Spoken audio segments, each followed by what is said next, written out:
శ్రీ శక్తి పథకంలో భాగంగా తిరుపతి ఆర్టీసీ బస్టాండ్లో మహిళలకు ఉచిత బస్సులను ప్రారంభించారు మంత్రి ఆనం నారాయణ రెడ్డి.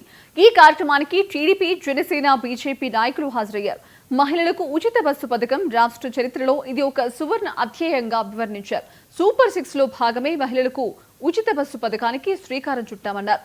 74% బస్సులు మహిళల కోసం ఫ్రీగా రన్ అవుతాయన్నారు. నాడు జాతీయ తెలుగుదేశం పార్టీ అధ్యక్షులుగా శ్రీ నారా చంద్రబాబు నాయుడు గారు యువగళ పాదయాత్రలో మహిళాభ్యుదయంలో భాగంగా ఉచిత బస్సులు సర్వీసును నడుపుతాము, మాకు అధికారం వస్తే అని చెప్పి వాగ్దానం చేసినటువంటి నాయకులు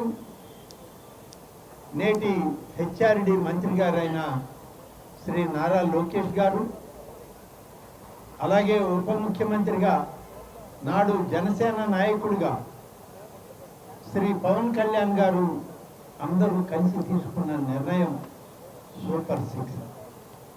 సూపర్ 6 గురించి మళ్ళీ ఒక్కొక్కటి చెప్పవలసినంత అవసరం లేదు.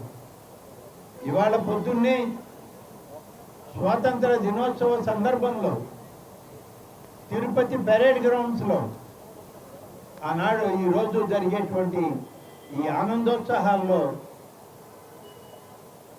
ఈ సూపర్ 6 గురించి రాష్ట్ర స్థాయి, జిల్లా స్థాయి ఏ విధంగా ఉంది, వందల వేల కోట్ల రూపాయలు కోట్లాది మంది ప్రజలకు ఏ విధంగా అందిస్తున్నామో గడిచిన 13 మాసాలుగా వివరించి చెప్పడం జరిగింది.